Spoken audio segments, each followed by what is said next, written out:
As we know, Seattle is having a hell of a time trying to clean up the gang violence that is resulting from essentially the sex trade and prostitution that has proliferated on Aurora Avenue North in Seattle. So, thankfully, the feds are here to help. This segment is brought to you in partnership with our friends at Future 42. Turn your frustration into action at future42.org. Make sure you sign up for their newsletter to be alerted to opportunities to do just that.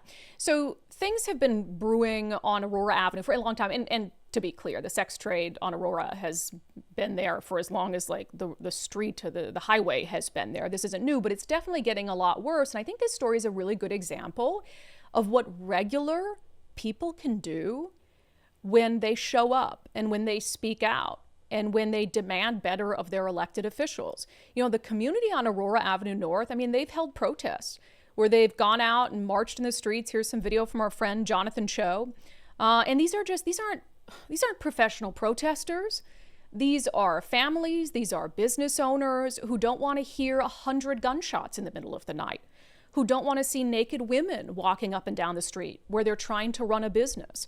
And you have these community members who are starting to take matters into their own hands. I mean, they were setting up barricades along their streets so people didn't commit drive-by shootings and then, go down their street at 80 miles an hour in the middle of the night, putting all of their families in jeopardy. And then they came out and they had this big march for public safety where they encouraged Seattle's elected leaders to do more about it. And guess what? I think it worked.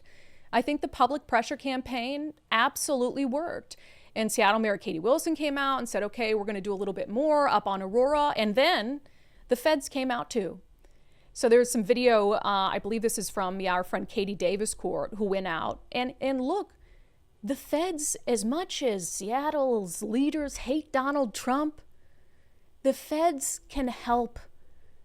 And especially in a city like Seattle that has so few police officers, to be willing to say, however we feel about Donald Trump, let's put that aside because we're trying to save lives.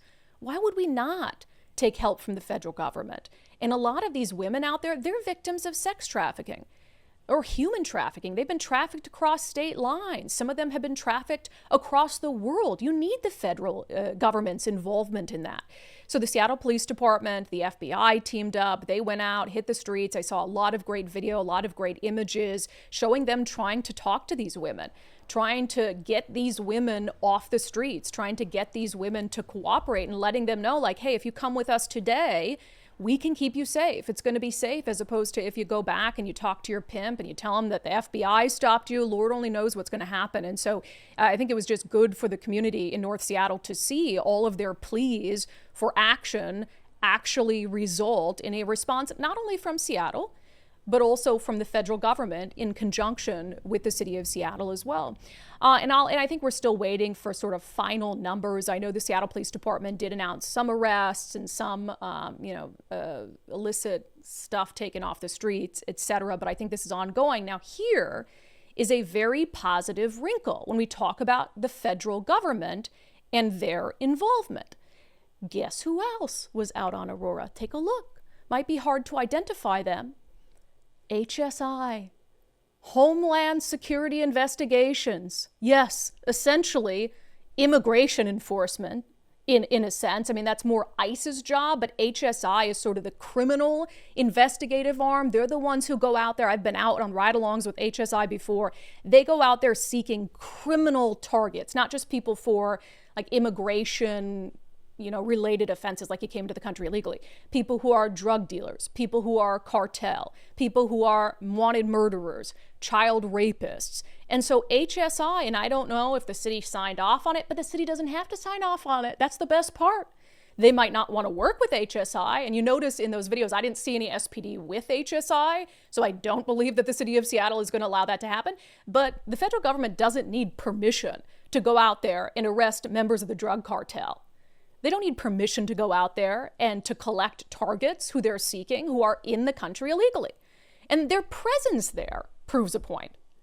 Their presence there, they can't just go out. HSI can't just go out and arrest pimps, right? They can't just go out and arrest like gang members. There has to be a nexus to immigration.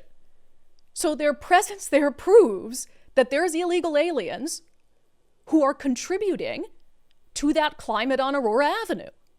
Of course there are. Where the hell do you think the drugs are coming from that are a big part of all of this? The Mexican cartel. So by vilifying, making it a sanctuary jurisdiction, making it more difficult, not cooperating with the feds, all of this stuff gets worse. More women are trafficked, more kids are trafficked. And yes, men are trafficked too. More guns are trafficked into the neighborhood. That means more shots fired, more drugs are trafficked into the neighborhood. If you just knock it off and say, yes, feds, we welcome your help. There's criminal illegal aliens who are trafficking women and bringing drugs and guns and violence into our community. Well, we're going to protect our community members before we're going to protect the illegal aliens. So by all means, come and scoop them up. This really isn't hard stuff.